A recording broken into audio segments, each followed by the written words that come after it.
एक स्त्री शिक्षित झाली तर संपूर्ण कुटुंब, समाज आणि देश शिक्षित होईल. हे स्त्री शिक्षणाचे महत्त्व जाणूनच महात्मा ज्योतिबा फुले यांनी स्त्री शिक्षणाची चळवळ सुरू केली. नक्कीच ती चळवळ यशस्वी झाली. आज अनेक क्षेत्रांमध्ये आपण बघतोय की महिलांनी आपलं कर्तृत्व सिद्ध केलेलं आहे. जिच्या हाती पाण्याची दोरी ती जगाला उद्धारी ह्या सुभाषिताचा ताजेपणा आजही आपल्याला जाणवतोय. 21व्या शतकाच्या अनुषंगाने आपण असं म्हणू की एक महिला जर उद्योजक झाली तर ती अनेक महिला उद्योजक निर्माण करते. अनेक महिलांना ती रोजगाराची संधी सुद्धा उपलब्ध करून देते. आणि ह्याच गोष्टीचा प्रत्यय आपल्याला आजच्या प्रमुख पाहुण्यांना भेटून होईल. वर्धा येथील श्रीमती मीना इंगळे ह्या एक यशस्वी उद्योजिका आहेत. त्यांच्या मार्गदर्शनाखाली अनेक महिलांनी आपले उद्योग निर्माण केले. तसेच त्यांनी अनेक महिलांना रोजगार सुद्धा उपलब्ध करून दिलाय आणि हा जो प्रवास आहे अजूनही त्यांचा सुरूच आहे. साधारणतः 2002 साली त्यांनी मंगलमा नावाची कंपनी स्थापन केली. आज ह्या छोट्या कंपनीचं रूपांतर भव्य दिव्य वटवृक्षामध्ये झालेलं आहे. करोडोचा टर्नओव्हर ही कंपनी आज करत आहे. ह्या कंपनीच्या माध्यमातून अनेकांना त्या रोजगार उपलब्ध करून देत आहेत. तर जाणून घेऊया अशा ह्या अष्टपैलू व्यक्तिमत्वाच्या धनी श्रीमती मीना इंगळे ह्यांच्या तोंडूनच त्यांच्या संघर्षाची कहाणी. महिला उद्योजक म्हणून आपला हा जो प्रवास आहे तो कसा झाला ह्याच्याबद्दल सांगा ना मला. माझा हा प्रवास 20 ते 25 वर्षाच्या अगोदर हिंगणघाट इथनं सुरू झाला. सर्वप्रथम मी तिथे एक ब्युटी पार्लर दुकान घेऊन तिथे सुरू केला हा व्यवसाय. मला आधीपासून उद्योग करायचीच इच्छा होती. माझी आई शिक्षिका होती पण मला नोकरी करायची नव्हती आणि मला उद्योग करायची अशी कल्पना आली की मी हे जे मोठे मोठे उद्योजक आहे यांच्याविषयी पुस्तकांमध्ये वगैरे वाचन करायची. त्याच्यातनं मला यांचं भरपूर असं त्यांच्याबद्दल माहिती मिळाली की हे एकदम गरीब परिस्थितीतूनच वरती गेले आणि त्यावेळेला माझीही परिस्थिती खूप अशी चांगली नव्हती. साधारण मिडल क्लास फॅमिलीतली आहे मी. पण मी अशी सुरुवात केली की माझ्या हिंगणघाटमध्ये माझ्या ज्या काळामध्ये होतं, मी ज्या काळामध्ये सुरू केलं 25 वर्षाच्या 27 वर्षाच्या अगोदर जे ब्युटी पार्लर सुरू केलं तेव्हा महिलांना घराच्या बाहेर निघताना इतके लोकांचे बोलणे ऐकावं लागायचे की माझ्या समाजाचे, मी मराठा समाजाची आहे, माझ्या समाजाचे लोकच मला म्हणायचे की ह्या मीना इंगळेंनी, ह्या मीनाताईबाईंनी न्हाव्याचा धंदा सुरू केला, ब्युटी पार्लर लावलं बाई, हे काय आहे, आता बाया काय केस कापायला लागतील का, हा पुरुषांचा धंदा आहे. पण मी बायांकडे बिलकुल लक्ष न देता आणि मी एका याने बिलकुल रोज बाहेर जाऊन काहीतरी करून दाखवायचं हे आपल्या मनामध्ये ठाणलं आणि मी लोकांना न भीता हा उद्योग सुरू केला. हा उद्योग सुरू केल्यावरती मला त्याच्यामध्ये भरपूर त्रास झाला. लोकांजवळ पैसे नसायचे, 10 रुपये पण महिलांजवळ राहत नव्हते. त्या म्हणायचे राहू द्या ताई, ठीक आहे राहू द्या. मग असं करता करता माझ्या या उद्योगाला सुरुवात झाली. त्याच्यानंतर 2-3 वर्ष माझा हा उद्योग सुरू झाल्यावरती मला नगर परिषदकडनं एक स्लम एरियातल्या ज्या मुली होत्या, एक योजना निघाली गव्हर्नमेंटची महिलांना ब्युटी पार्लर प्रशिक्षण. तर ते हिंगणघाटमध्ये 22 ते 24 वर्षाच्या अगोदर हे प्रशिक्षण सुरू झालं. नगर परिषदतर्फे मला हे प्रशिक्षण मिळालं माझ्या संस्थेला. तर तेव्हा माझ्याजवळ मी मुंबई टेक्निकल बोर्डाचे डायरेक्टर होते भालचंद्र चोपले. त्यांनी मला एक रजिस्ट्रेशन करून दिलं मुंबई बोर्डाचं आणि मग मी ते मुंबई बोर्डाचं रजिस्ट्रेशन केल्यावर मी एक गव्हर्नमेंटचं प्रशिक्षण सुरू केलं. त्या प्रशिक्षणामध्ये मला नगर परिषदच्या सर्वप्रथम मुली मिळाल्या 30 आणि नगर परिषदकडनं मला एका मुलीचे 1000 प्रमाणे मानधन मिळालं. ते प्रशिक्षण सुरू केल्यावर मी 6 महिने त्या मुलींना प्रशिक्षण दिलं. त्याच्यानंतर 6 महिने प्रशिक्षण सुरू केल्यावरती त्यांना थोडं बँकेच्या लोकांना बोलून मार्गदर्शन केलं आणि त्याच्यापैकी 60 मुली 6 महिने जे प्रशिक्षण केलं त्याच्यामध्ये 6 महिन्याचं जे प्रशिक्षण केलं 30 आणि 60 मुलींपैकी कमीत कमी 20 ते 25 मुलींनी आपलं स्वतःचं ब्युटी पार्लर स्थापन केलं. त्याच्यामध्ये मी त्यांना भरपूर सहकार्य केलं. त्याच्यानंतर असं करता करता मला महिला आर्थिक विकास महामंडळातर्फे DIC तर्फे महिलांना प्रशिक्षण देण्याचं काम मिळालं आणि ते पण प्रशिक्षण मी चांगल्या पद्धतीने केलं. तर असं मी 10-12 वर्ष तरी महिलांना प्रशिक्षण दिलं हिंगणघाटला.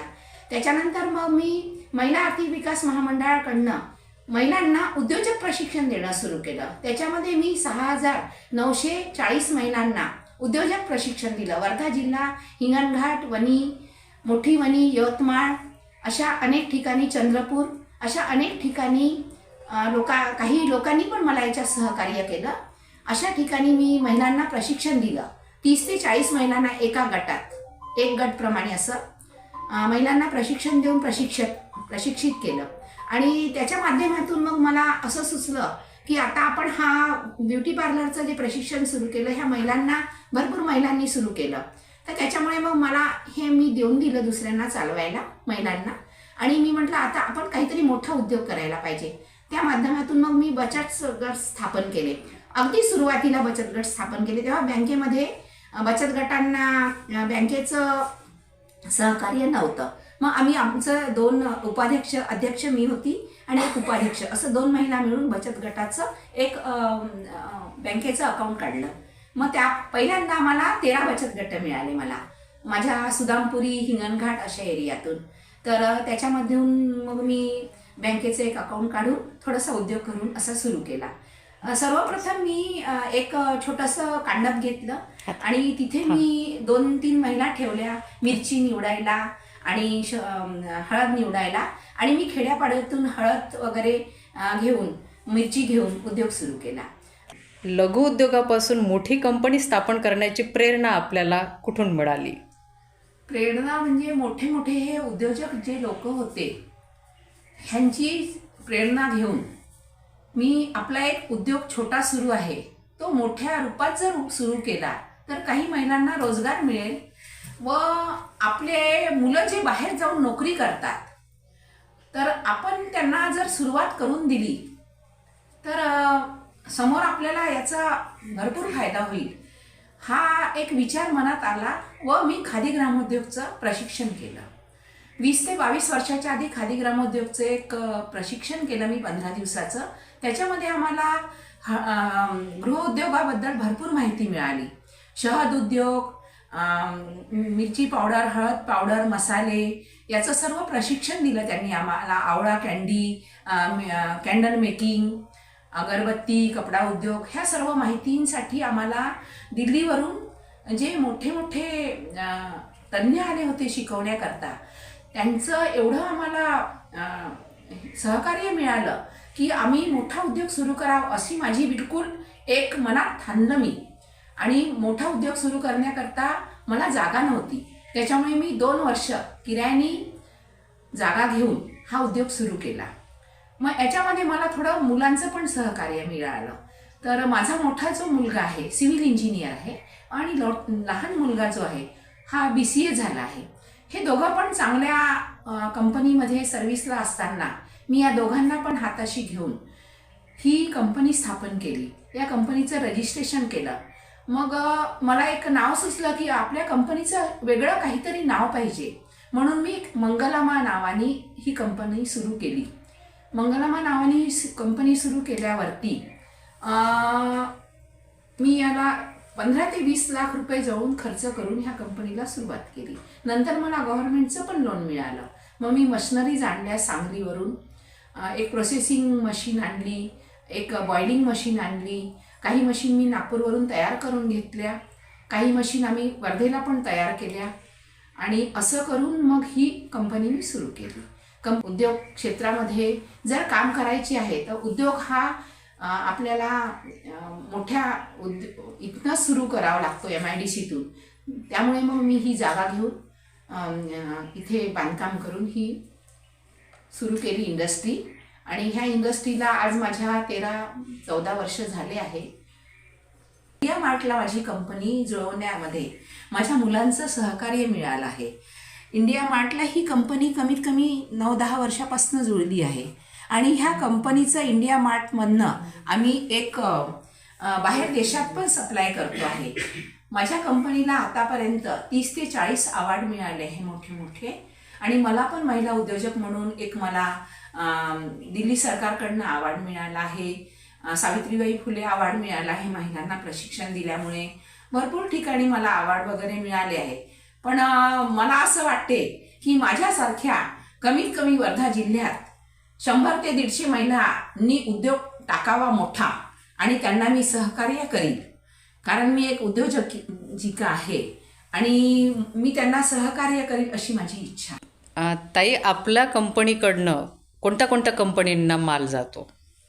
आपल्या मंगला टर्मारिक ॲग्रो सर्व्हिसेस नावानी जी कंपनी आहे त्या कंपनीतून आपण अग्निदेव ग्रुपला, रोहिणी ॲग्रो इंडस्ट्री आणि Shri Sai food, Ratnaraj foods, rainbow global, Shri Sai Andhra, India prices, Ambari मसाले, दावत मसाले, मेजवानी मसाले, सिकू मसाले, सेंचुरी मसाले, भोजाजी मसाले, अशा प्रकारे लहान मोठ्या 1600 कंपन्यांना आपला माल आपल्या कंपनीतून सप्लाय होतो. हे जी मालाची खरेदी आहे ही आम्ही पूर्ण मराठवाड्यातून आणि विदर्भातून पूर्ण महाराष्ट्रातून खरेदी करतो. आमचं एक मोठं गोडाऊन वसमतला पण आहे. तिथे आम्ही महाराजा 501 म्हणून ब्रँड चालवतो आहे तिथनं. तर त्याच्या मार्फत आम्ही पूर्ण ऑल इंडियामध्ये हळद सप्लाय करतो आहे आणि पूर्ण माल हा वसमत मार्केटला येतो आमचा आणि तिथनं सप्लाय होतो. आम्ही आता एक अजून नवीन कंपनी सुरू केली. सर्वप्रथम माझा हा हळदीचाच व्यवसाय सुरू होता, पण त्याच्याच माध्यमातून मग आम्हाला खूप सारे ऑर्डर्स यायला लागले पूर्ण ऑल इंडियातून की आम्हाला मिरची पण पाहिजे. 2 वर्ष झाले मी कलमना मार्केटमधनं मिरची खरेदी करतो आम्ही आमच्या कंपनीद्वारे. एक मातोश्री ट्रेडिंग कंपनी नावाने एक मी कंपनीचं गोडाऊन माझं वर्धेला आहे आणि एक माझं गोडाऊन नागपूरला आहे. तिथनं मी मिरची खरेदी करून पूर्ण ऑल इंडियामध्ये सप्लाय करते मातोश्री ट्रेडिंग कंपनी या नावाने. आजपर्यंत आपण किती जणांना रोजगार उपलब्ध करून दिला? आजपर्यंत कमीत कमी 20 ते 22 हजार लोकांना रोजगार करून दिला व सहकार्य केले रोजगारामध्ये. आज माझ्याजवळ लेबर युनियनमध्ये माझ्या 480 महिला लेबर युनियन आहे आणि त्यांना मी काही माझ्या कंपनीत काम करतात व काही दुसऱ्या कंपनीमध्ये पण मी त्यांना रोजगार लावून वगैरे देते. कारण MIDC मध्ये हा जो रोजगार सुरू आहे इथे भरपूर एकमेकांना आम्ही सहकार्य करतो. ताई, भविष्यासाठी आपल्या काय योजना आहेत? भविष्यामध्ये माझ्या ह्या कंपनीचा जो माल आहे हा महिला हॉस्टेल्स, रेल्वे तुरुंग, अनाथाश्रम असे सरकारी कॉन्ट्रॅक्ट माझ्या कंपनीला मिळावं अशी माझे प्रयत्न सुरू आहे. कारण माझ्या कंपनीचा जो माल आहे हा 100% प्युरिटीचा आहे आणि ही खात्री मला आहे. त्याच्यामुळे मला सरकारी कॉन्ट्रॅक्ट मिळण्यासाठी मी प्रयत्न करते. ताई, आपल्या ह्या प्रयत्नांसाठी आमच्याकडून खूप खूप शुभेच्छा. धन्यवाद ताई.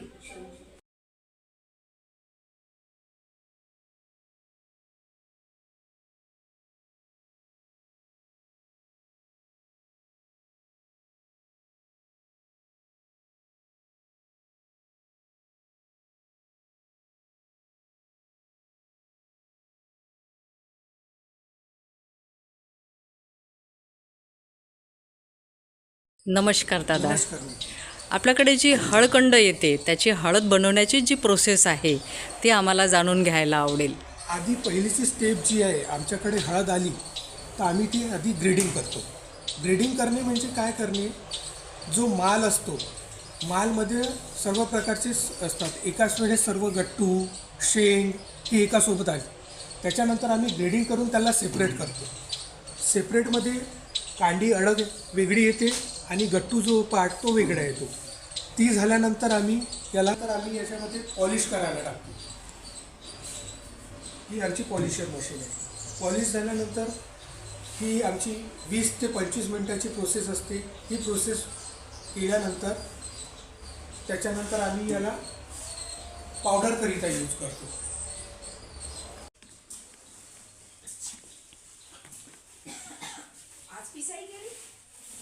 जेव्हा पॉलिश करून आल्यानंतर हळद आपली पावडरसाठी येते. पावडरसाठी आपण इथे या मशीनवरती यूज करतो. ही यूज झाल्यानंतर आपली पॅकिंगसुद्धा आहे. कस्टमरच्या रिक्वायरमेंटनुसार त्यांना जशी पाहिजे आहे. ही आमची 10 किलोची बॅग आहे. 10 किलोमध्ये प्रोसेस करतो आणि 50 किलोमध्ये पाहिजे असेल तरी 50 किलोमध्ये. अच्छा, म्हणजे कस्टमरच्या रिक्वायरमेंटप्रमाणे आपण त्याचं पॅकेजिंग करतो.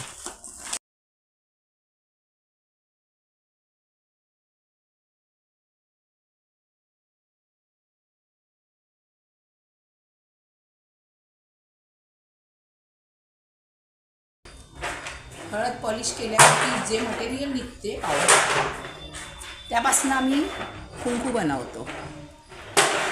कुंकू बनवण्याकरता जेजुरी, कोल्हापूर अशा मोठ्या मोठ्या ठिकाणी हे पावडर सप्लाय केल्या जाते आमच्या कंपनीतून. याला पण खूप मागणी आहे कंपनीत.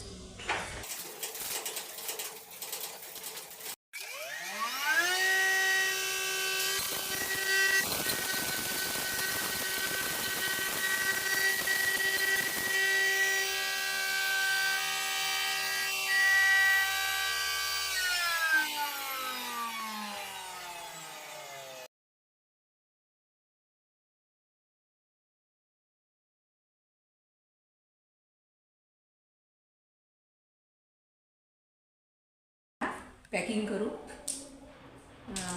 हळकंड म्हणून विकण्यासाठी. हळकंड म्हणून विकण्यासाठी पूर्ण ऑल इंडियात कंपन्यांमध्ये जातो हा माल. फ्रेश आहे अगदी, बघा 100% प्युरिटी.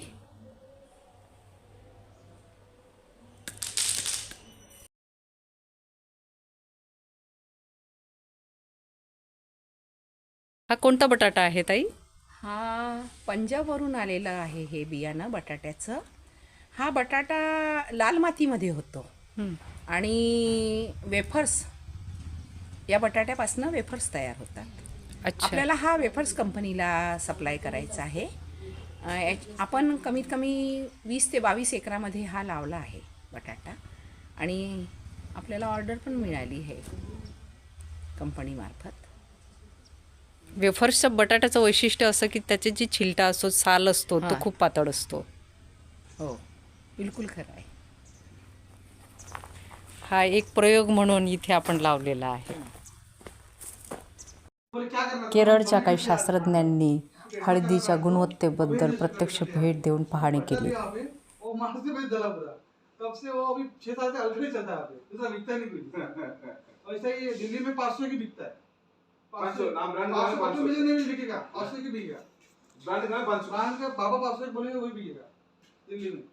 चीज एक, मेरे कहने का मतलब कि चीज एक ही है। चीज एक ही है, बस वो अलग कपड़े बना दिए थे। कच्च्या हळदीची खरेदी साधारणतः मार्च नंतर सुरू होते